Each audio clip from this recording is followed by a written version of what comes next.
Welcome to the For Pete's Sake podcast, a Nicholas Children's Hospital podcast that is all about putting children at the heart of healthcare.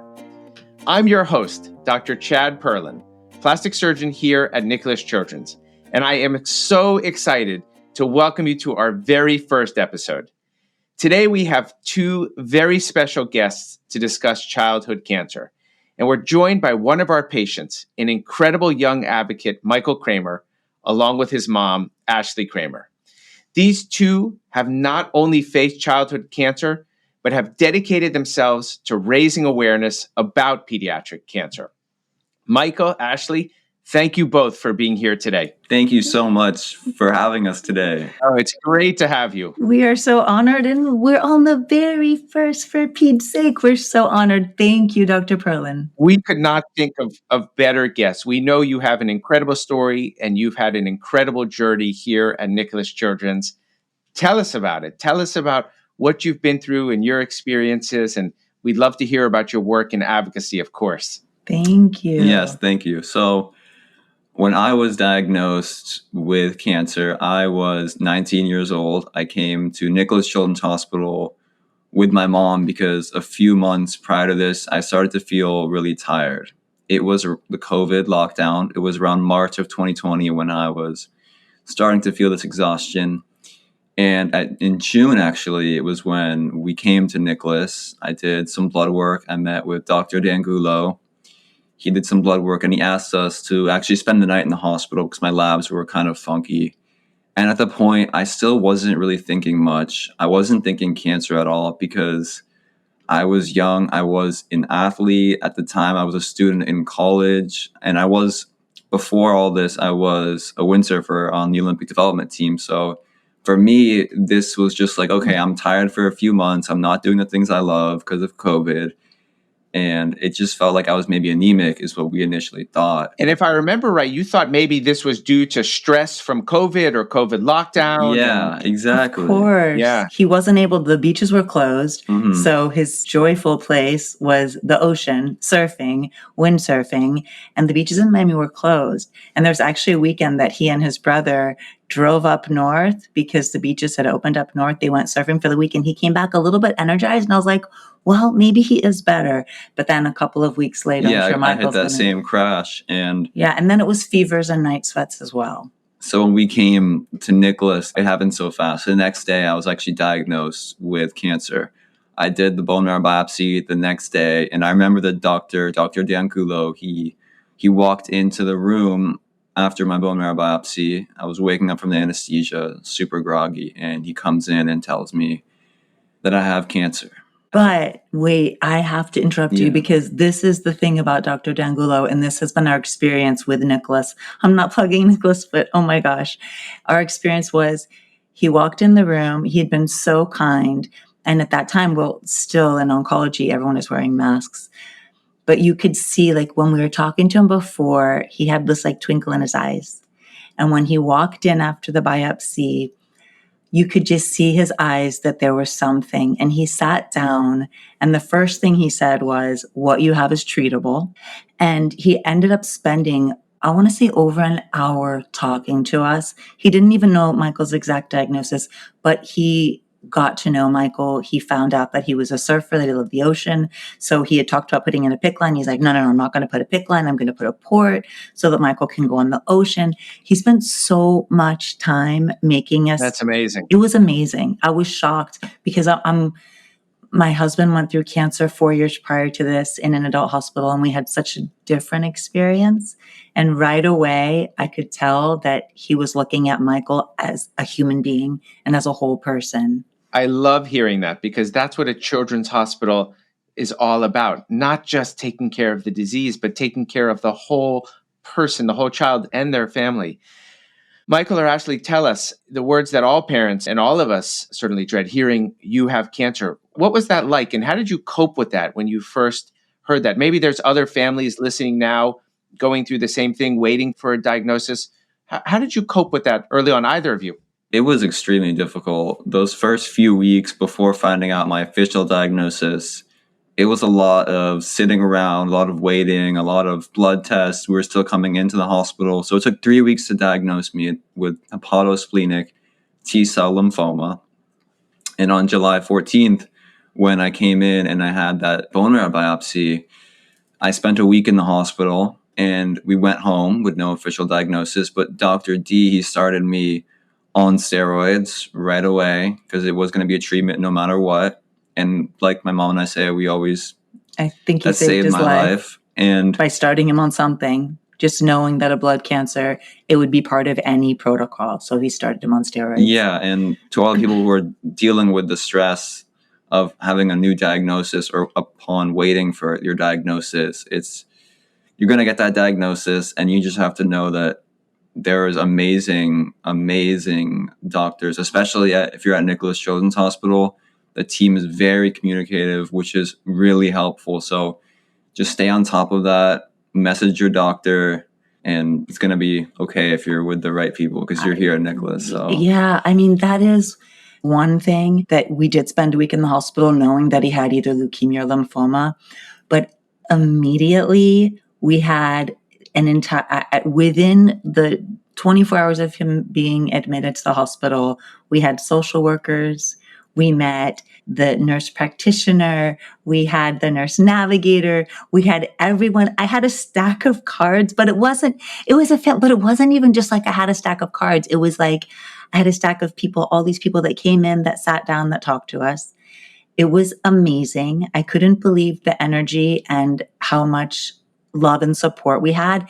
And I love that there are residents, and it would be really cute because Dr. D would walk in with like all these residents and he would talk to us, and all the residents were so interested and curious. It felt like immediately we did have a family. It is a challenging diagnosis. When you hear your kid has cancer, it's scary and it's overwhelming because you're given so much information. One piece of advice I would give is you're going to get so much information, but try not to cut yourself off. Try to open yourself up. And I just feel like also Michael did a really good job of communicating. Of course, we're blessed he was 19. I know some people have younger children, but I think me too, immediately we talked to the nurses, we talked to the doctors, and we got to know them, and it became very reciprocal. And I had a therapist right away. Yes. That was one of the beneficial things, was a child life specialist actually came into my room. A therapist to help you emotionally. Yes. Yeah. Wonderful. Yes. Wonderful. Very, very wonderful. I think that is one of the most important things, especially during this time of stress around the world, as was with COVID and everything else going on, to have to deal with this as a teenager. We've spent so much time talking about mental health issues in teenagers, and we're going to do more of that on the podcast. But that on top of your diagnosis, the stress is unfathomable. Tell us, Michael, as you talk about your story and your diagnosis, I know from reading about you, there's been a lot about you in the media and your work in advocacy. You didn't just have a diagnosis of cancer, you had a tough cancer and were given initially the thought, based at least statistically, only a few months perhaps to live. I know Dr. D'Angulo came in with flying colors, and I love that his opening words were, "This is treatable," which is so important. But you had a tough battle in front of you. Share with us some of that. What was that like, and what were the things you went through? And then I want you to sort of take us how that empowered you. I see your mom's shirt strong about becoming an advocate. Yeah. So when I was diagnosed with cancer, I realized there was nothing I could do to change the fact that I had cancer. And I just had to listen to my doctors and do the protocol that they thought was best for me, because I really trusted and believed in my doctors and my team. So they told me, Dr. D told me I had to go through 2 to 6 rounds of chemotherapy and then a bone marrow transplant. And for me, it was like, okay, whatever cancer I have, it's not going to change what I'm going to have to go through. So I'm still going to have to go through this. And I can go and get a second opinion, but everywhere else that we looked, honestly, they would probably do the same thing. So we trusted our instincts, went with this doctor who was super nice in this amazing hospital. And I went through 3 really difficult rounds of chemotherapy. And then I had my bone marrow transplant October 27th of 2020, which is 3 years now. So it's been... From our recording, it's 3 years, right? We're exactly. Happy anniversary, my friend. Yeah. Thank you. It was really hard, the bone marrow transplant. I was prepped with total body radiation, lung blasts, and some of the most intense chemotherapy just to destroy my old immune system and give room for that new immune system to come in from an unrelated donor in Germany. My mom and I, we spent 6 weeks in the hospital for that procedure for my bone marrow transplant. It was tough. I had a PCA pump for morphine. I vomited countless times. I had blood vessels in my eyes. I literally had a patch on my eye because I couldn't see out of my left eye. And I had so many hallucinations, and I'm almost about to pass away because of engraftment syndrome. My heart and lungs swelled up just so much during those 6 weeks. And physically, it was the hardest 6 weeks. But after I was discharged from the hospital from the bone marrow transplant, we were right back in the hospital. I developed graft versus host disease. Basically, the donor's stem cells were just attacking my organs, rejecting my body, fighting it off because it's foreign, right? And the next 2 years, we were just in and out of Nicholas. I mean, we spent 5 straight months admitted to Nicholas at one point. In 2021 to 2022, we were there a lot. We spent Thanksgiving there. We spent Halloween there. We've been there Christmas, for every holiday. New Year's. So we've been there for every holiday except for July 4th. But look at you now, right? Look at you now after that incredible journey to be able to be here, celebrating at home, celebrating your 3-year anniversary. I hope you're going out this Halloween and not spending it in the hospital, or maybe coming to the ward and helping trick or treat with the kids who are here. Tell us about your advocacy work. This is something that we are all so impressed with both you and your mom, your whole family, really fighting for others going through the same thing. We'd love to hear about this. I think this started, though, going back to when we were admitted to the bone marrow transplant unit. They were like, Ashlee, you can decorate his room any way you like. You can do what you want. So I bought lights, and I put up posters of pictures of the family. And the other thing I did was I put some posters of motivational signs. And one of them, it's not what happens to you, it's how you react that matters. And I think that became a very big mantra for us. And another one of the posters was, the best way to help yourself is to help others. And I think Michael took that to heart.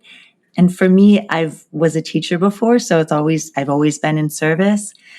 But when Michael started getting all the complications and we realized, okay, we're not going back to the life we had before, at least not right now, there was a moment when we started posting on just like Instagram and TikTok, and we started sharing the story, and then people were reacting. They were giving us so much love, and the feedback was so positive. So we wanted to dig a little bit deeper. So that's when we started our podcast, Michael and Mom Talk Cancer. And it's really happened organically. I think we didn't plan anything out, but little by little, we've been asked to speak at places, and the more we do it and the more we give, the more we feel we get in return. It's one of those reciprocal feelings, and it's been really important on this journey. He was given a diagnosis of a cancer that's very rare. And actually, when Dr. D'Angulo told us what Michael had, he actually said, don't Google it. And we didn't. And we didn't really know about his 8-month prognosis until much later. But I think that we knew it was going to be tough. We didn't know it was going to take this long. But it was just initially, you know what, if we can help someone else going through something tough like this, and now graft versus host disease is also a big adventure in our lives. We're still in the hospital a lot. And so I think that we want to help people that are going through this. I see caregivers struggling. I talk to them in the hospital. Michael sees other patients that are struggling that need connection. And we're like, we're here. Yeah, we've been through it literally today we were at Nicholas. And I was talking to another patient who had a bone marrow transplant as well. And it's tough, but it's always moving to talk to other people who have been through something similar. And that's why we do what we do. That's why we lead support groups. That's why we speak. That's why we do social media, just because we know we got so much help and so much support. So much. And not everyone that I know and I've met online has had a hospital like Nicholas. I've heard horror stories from people who literally had the worst experience of their life in the hospital and hated it. And I'm talking to them and I'm like, I love our hospital. So we like to go. Everything we do is to help others, because we've just been so blessed we've had a tough thing going through all this cancer, but it was the best case scenario for the worst case scenario. Oh, we've had our nurses Yes, literally, our nurses, our doctors, they are family. They are family forever. It has been incredible. And for us giving back in any way, even if it's not directly to those nurses and doctors, it's just giving back to the universe. We feel it's been really, really important for us. We have received so much love, so much support. And it's clear how much you both have to give back. And it's really wonderful. And it's so kind of you also to think about the caregivers, because the caregivers, the nurses, the physicians, the staff, the techs, they pour so much of their heart and soul into caring for kids. So we appreciate you thinking of us. Obviously, we're here for the kids first, of course, but we can see your passion for advocacy and supporting all in the cancer world, patients and caregivers. And that's really wonderful. What, Michael, would you say if there was a child out there, maybe a young teenager listening today, going through something similar? Would there be a word of advice you would want to pass on? It's going to be so many words. There's so many words. And we always say that it's easy to sometimes be like a victim of your situation. And when you're diagnosed with cancer, sometimes you feel like you're the victim and then your world is collapsing.